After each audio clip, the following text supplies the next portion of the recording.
Geothermal power. ठीक है, आज हम आपको बताएंगे जियोथर्मल पावर। ठीक है, जियोथर्मल पावर आज का मेरा टॉपिक रहेगा। ये भी आपका रिन्यूएबल एनर्जी में आता है।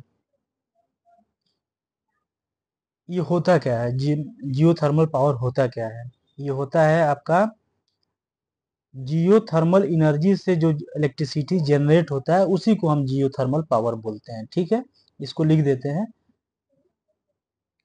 It is electrical power generated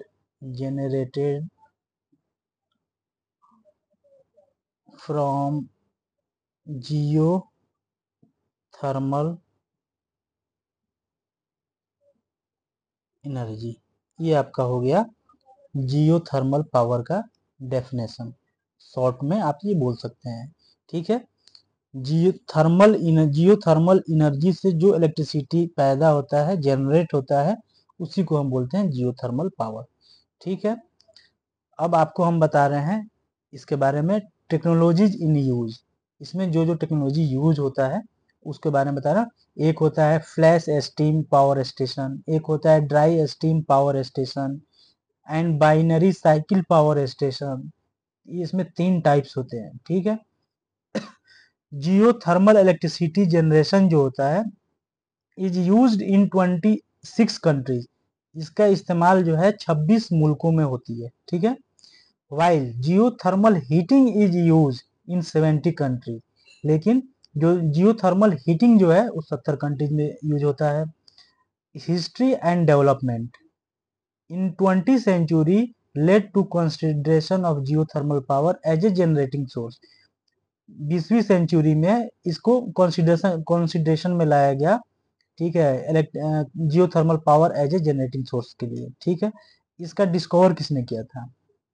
Prince Piero Ginori Conti. ठीक है, मैं लिख देता हूं, Prince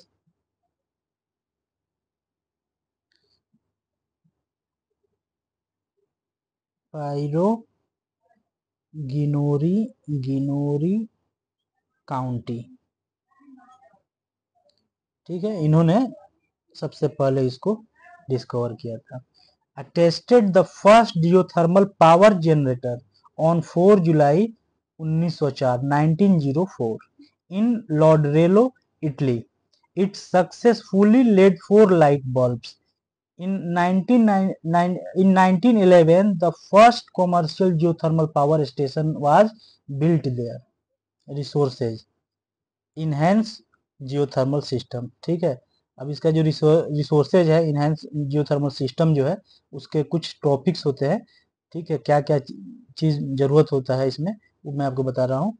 reservoir, pump house, heat exchanger लगता है इसमें, heat exchanger, turbine turbine well,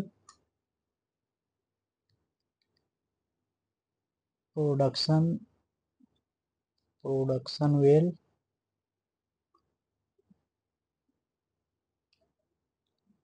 injection well, hot water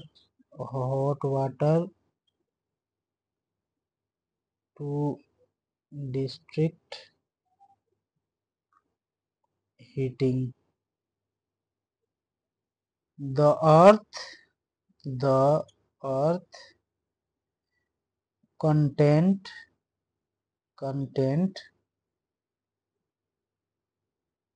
1 × 10⁻19 TJ। ठीक, where 2.8 × 10⁻15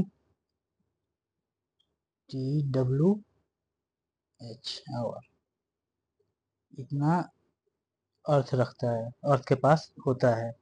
ठीक है। अब इसका कुछ इम्पैक्ट भी इन्वायरमेंट पे पड़ता है। तो इम्पैक्ट कैसा होता है, जैसे production on average 45 kg of CO2 in equivalent emission per megawatt hour of generated electricity.